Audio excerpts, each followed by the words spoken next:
Boa noite, meus irmãos. É um prazer estar aqui novamente, nessa casa que sempre nos acolhe, né, com muito carinho e amor, e nos permite, né, reflexões como a dessa noite, onde os maiores beneficiados somos nós que estamos aqui em cima, né?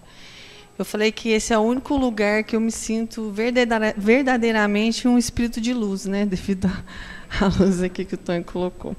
Bom, o capítulo, na verdade, nós já estamos há algum tempo estudando esse capítulo, né, o capítulo 7, Bem-aventurados os pobres de espírito, e o tema que nós vamos estudar essa noite, né, os itens, orgulho e humildade.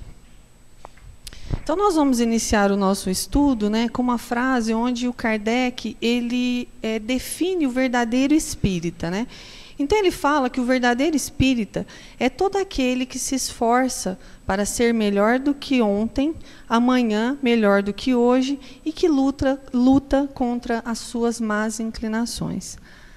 Esses dias eu ouvi uma frase muito interessante que ela falava o seguinte, que então ela falava que nós façamos o melhor até que nós tenhamos condições melhores de fazer melhor ainda, né?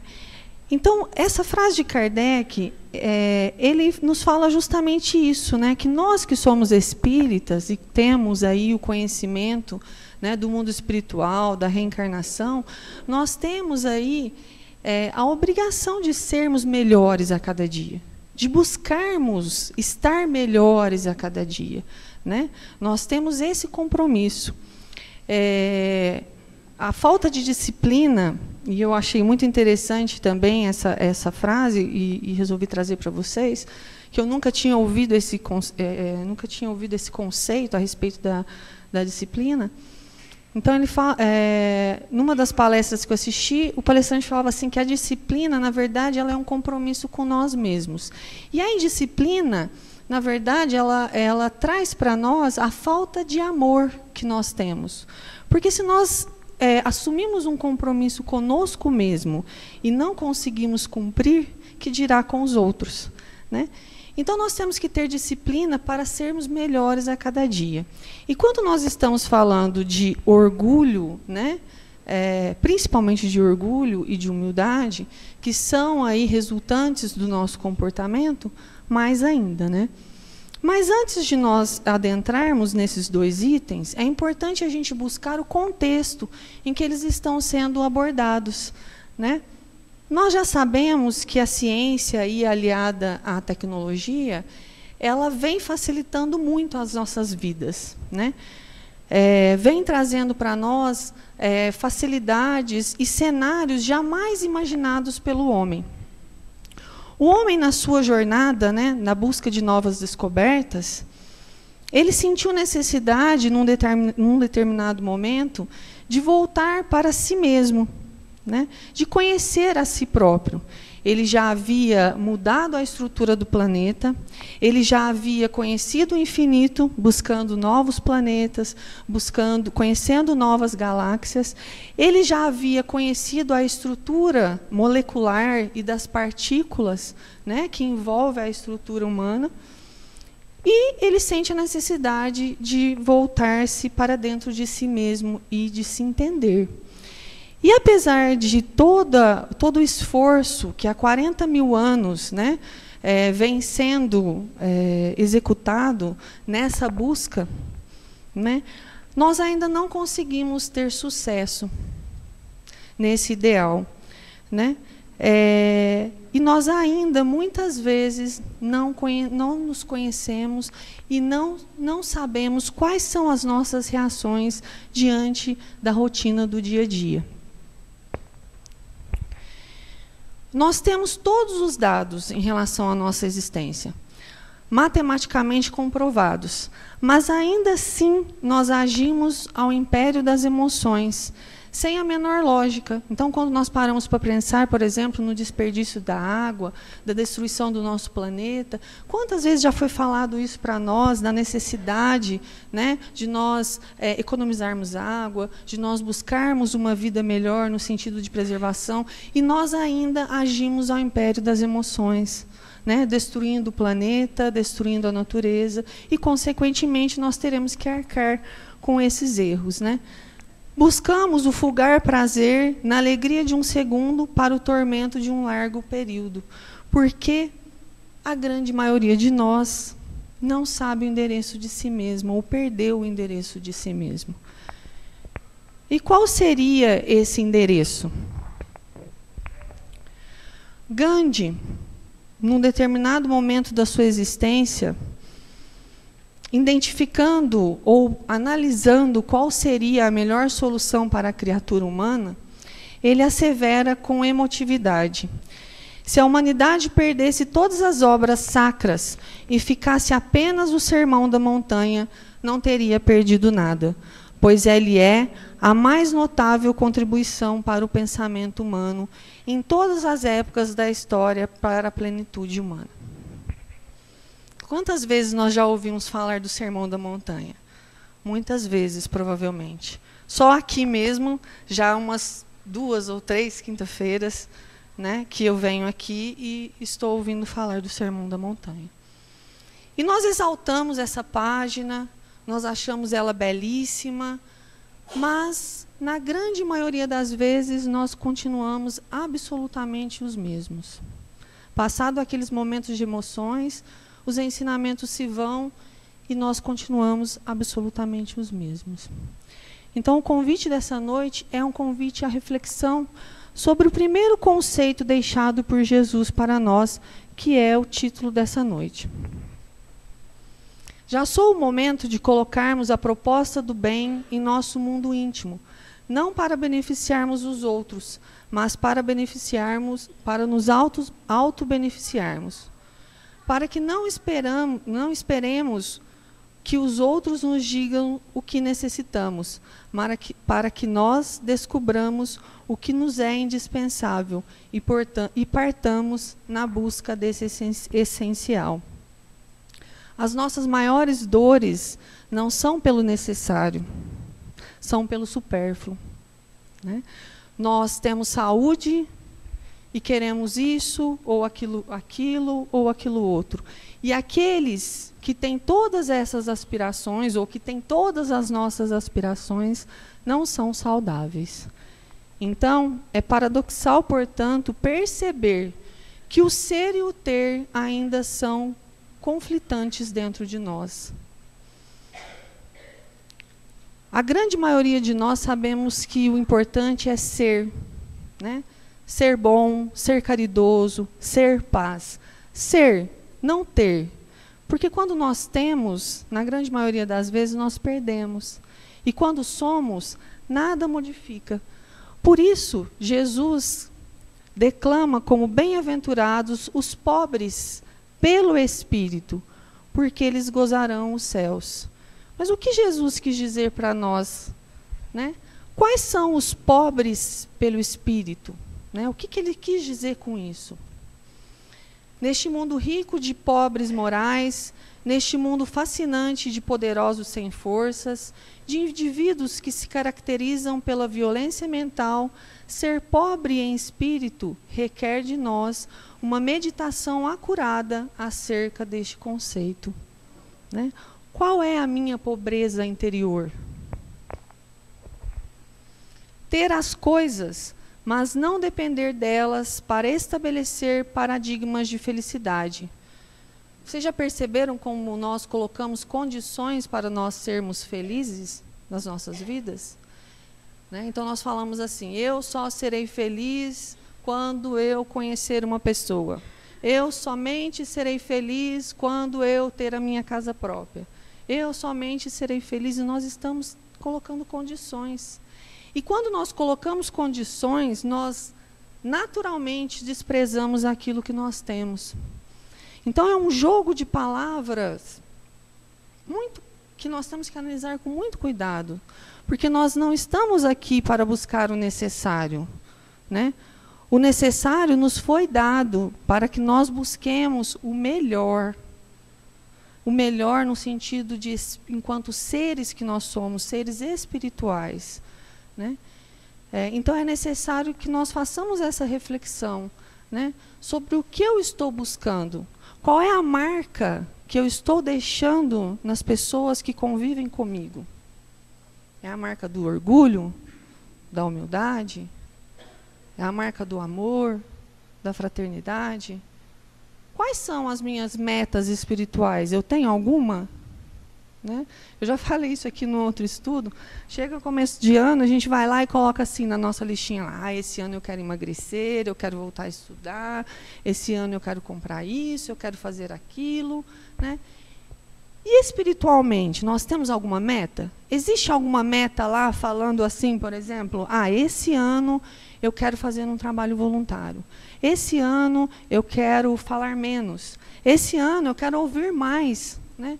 Nós temos, porque nós somos espíritos, e a nossa verdadeira vida é a vida espiritual.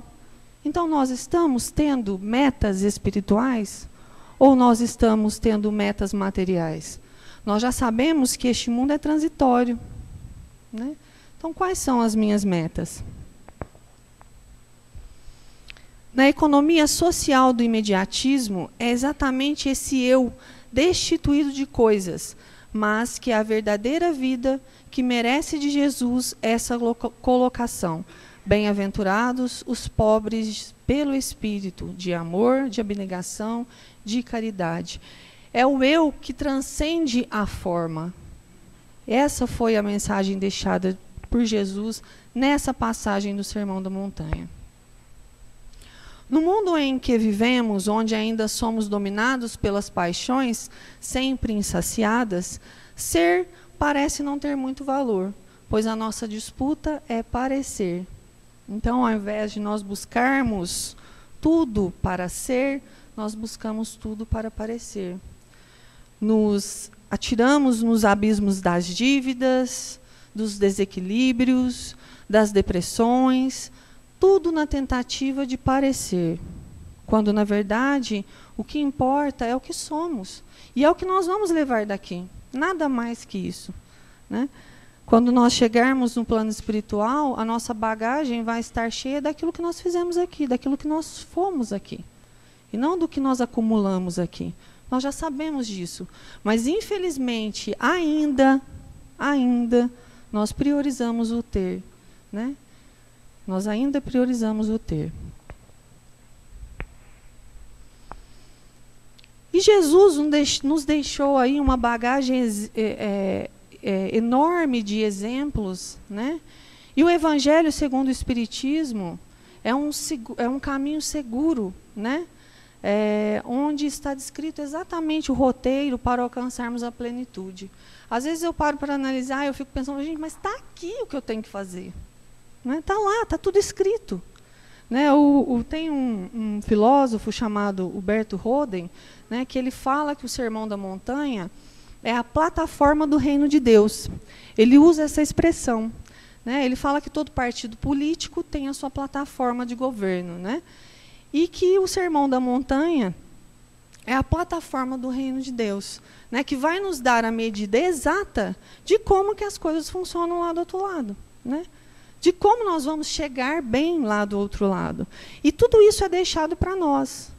E nós lemos, nós estudamos, mas pouco ainda nós colocamos em prática. Lembrando que os primeiros ouvidos que estão ouvindo e entendendo são os meus, né, gente? Quando a gente fala para alguém, dá a impressão que a gente não está vivenciando aquilo. Né? Então, pouco ainda nós colocamos em prática. Então, nós temos que buscar, né, aquela frase lá do início, ser melhor a cada dia, né? Melhor do que ontem, melhor do que hoje. Né? Esse é o grande segredo para alcançarmos a plenitude. Falando um pouco mais do tema, né, que na verdade é o que nos trouxemos aqui, nos trouxe aqui hoje, né, que é o orgulho e humildade, eu trouxe uma passagem que talvez seja a passagem mais marcante, né, que é o grande dia do Calvário. Não pelos seus ensinamentos, porque Jesus, a partir do momento que ele esteve aqui conosco, até o momento que ele nos deixou, toda a sua vida foram foram deixados ensinamentos. Todos os instantes que Jesus tinha oportunidade era no sentido de nos ensinar, de nos deixar exemplos, né? Mas acho que ela cabe muito bem, essa passagem, quando nós vamos aí falar desses dois comportamentos humanos, né, que é o orgulho e a humildade.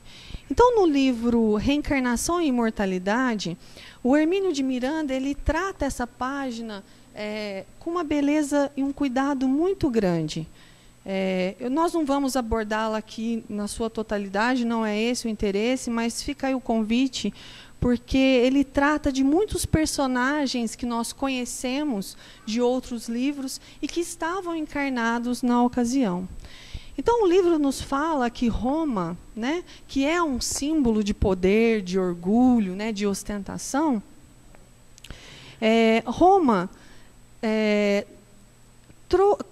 conquistou, né, vamos dizer assim, todo mundo e manteve todo aquele mundo, né, todas aquelas terras que foram conquistadas durante 2 séculos sobre a sua espada.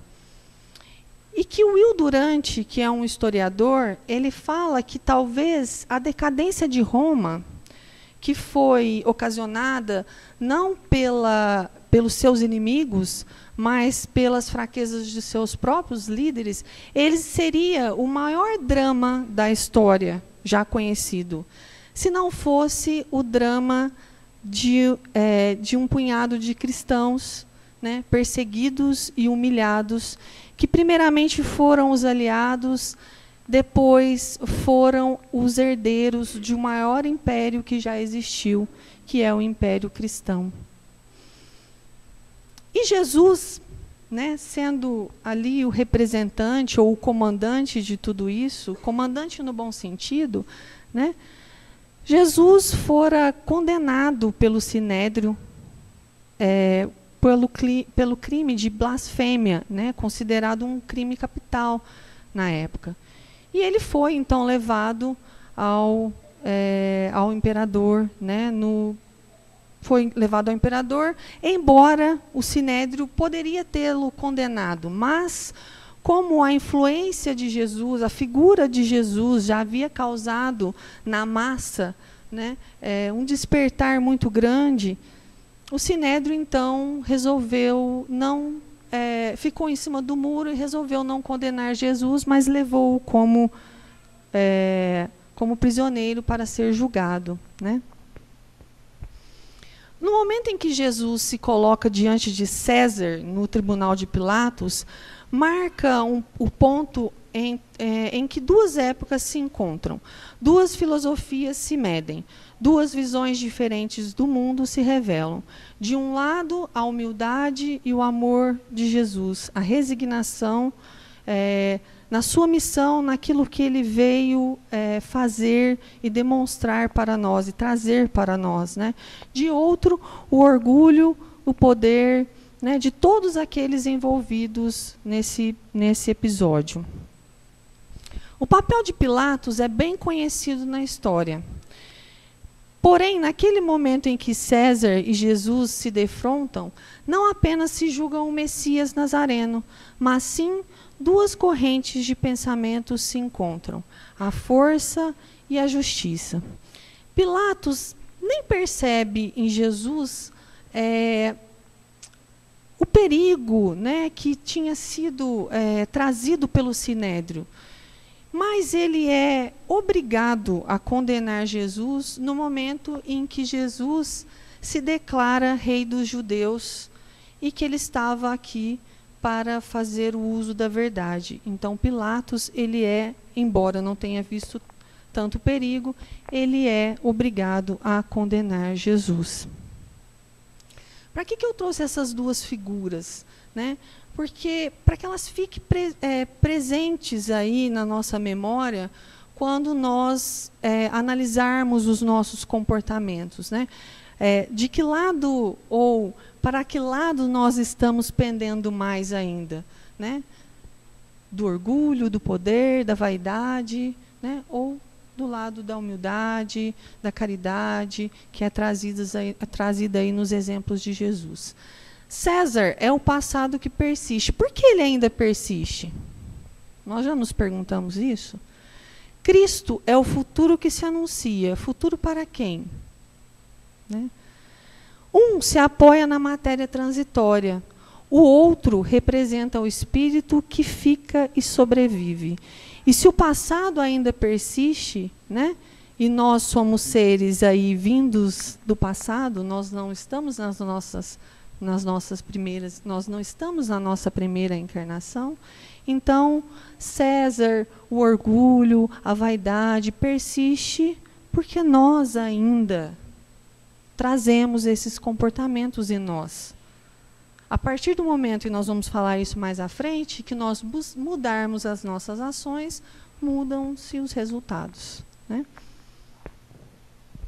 Jesus, em todas as suas passagens, desejou mostrar que o próprio homem dispõe de recursos para promover o seu autoaperfeiçoamento e, por conseguinte, o aperfeiçoamento da sociedade em que vive. Nós temos o nosso livre-arbítrio. A grande maioria de nós, lá no plano espiritual, escolheu estar aqui e estar passando por todos os momentos que nós estamos, bons ou ruins, né? Fomos nós que escolhemos isso. Então, tudo volta-se para nós, está em nossas mãos, né? Somos nós que vamos escolher se nós vamos continuar agindo impensadamente ou se nós vamos parar para analisar as nossas atitudes.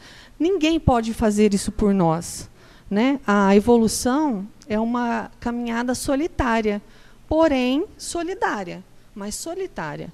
Não há quem possa fazer por nós. Nós não conseguimos convencer ninguém de nada, né? Quem se convence é o próprio ser, que em determinado momento acha-se propenso a estar mudando, né, de atitude. Então, está nas nossas mãos, né, a mudança. Não podemos nos esquecer que o orgulho e a humildade não existem por si só. São resultantes do comportamento humano. Então, como eu já falei, mudam-se as ações, mudam-se os resultados. Existe uma frase do Einstein muito interessante que ele fala assim, que é insano nós continuarmos agindo da mesma forma e querermos resultados diferentes. Então, se nós continuarmos agindo exatamente da forma como nós estamos agindo hoje, diante das situações que são colocadas na vida para nós, os resultados que nós vamos colher serão também os mesmos.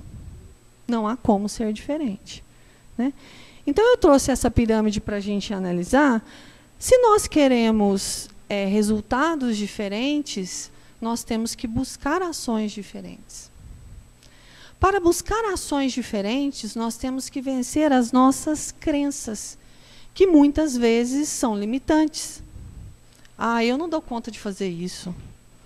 Ah, não, nossa, levantar todo dia, todo domingo, 8 horas, 7 horas para estar lá na reunião mediúnica. Ixi, eu não consigo, eu sinto muito sono. Né? Eu só estou falando de mim, tá, gente? Eu venho aqui todo domingo. Ah, mas eu não consigo deixar de falar mal das pessoas. E quando eu vejo, eu estou falando. Quando eu vejo, eu já fiz. Não importa.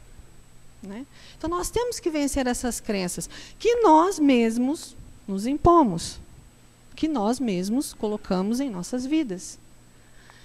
E para que nós possamos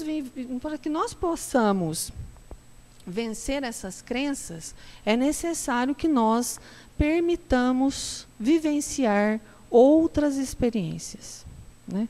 Muitas vezes, nós não queremos mudar, nós não queremos... Eu assisti um filme esses dias com os meus filhos, achei muito interessante, que é um desenho animado, chama Os Grudes. E é engraçado que quando eles descobrem alguma coisa nova, eles formam um círculo, né? Eles falam assim, o círculo, tudo que é novo é ruim. Então, eles formam um círculo, né, que é onde eles se protegem das coisas novas. Né? É necessário buscar o novo. E, às vezes, o novo é aquilo que vai trabalhar o velho em nós. Né? Mas é necessário que nós vivenciarmos essas experiências, sem medo, com humildade. Errei, não tem problema errar, comece de novo. O sol nasce para todos, todos os dias, né? Então não tem problema. Com humildade, com respeito, mas nos permitimos vivenciar. Só assim nós alcançaremos resultados diferentes em nossas vidas. O homem que se esforça seriamente por se melhorar, assegura para si a felicidade nesta vida. Então, quem diz que a felicidade não é nessa vida? Está no olhar que cada um de nós colocamos, né? No que nós vivenciamos no dia a dia. Tem tantas pessoas com tantos problemas muito maiores que os nossos. E elas são muito felizes. Então, a felicidade também é deste mundo. Mas vai de acordo com a sua ótica. Se tudo para você é ruim, se você nasceu para sofrer, então você não vai ser feliz nunca, né? Além da satisfação que proporcionam à sua consciência, ele se isenta das misérias materiais e morais que são a consequência inevitável das suas imperfeições. Ou seja, se nós buscarmos nos melhorar, quanto mais nós buscarmos nos melhorar nesta vida, as consequências, né, serão melhores, né? Nós estaremos com a consciência tranquila do dever cumprido enquanto seres que nós somos, né? E estaremos isentos, né, das misérias materiais e morais, né? A cada um conforme as suas obras, não é assim? E outra coisa, nós temos aquilo que nós necessitamos para vivenciar aquilo que foi proposto por nós mesmos, né? Então é necessário essa aceitação. E por último, como eu já falei, está em nossas mãos. Nós não podemos modificar o passado, e o hoje, o que nós fazemos hoje, vai impactar, né? Vai ser resultante aí no nosso futuro, né? Mas sempre está nas nossas mãos. Onde quer que nós estejamos, o que nós fizermos, é importante nós sempre pensarmos que a ajuda, o auxílio, os amigos espirituais, eles estão sempre do nosso lado. Mas o sofrer ou não está em nossas mãos.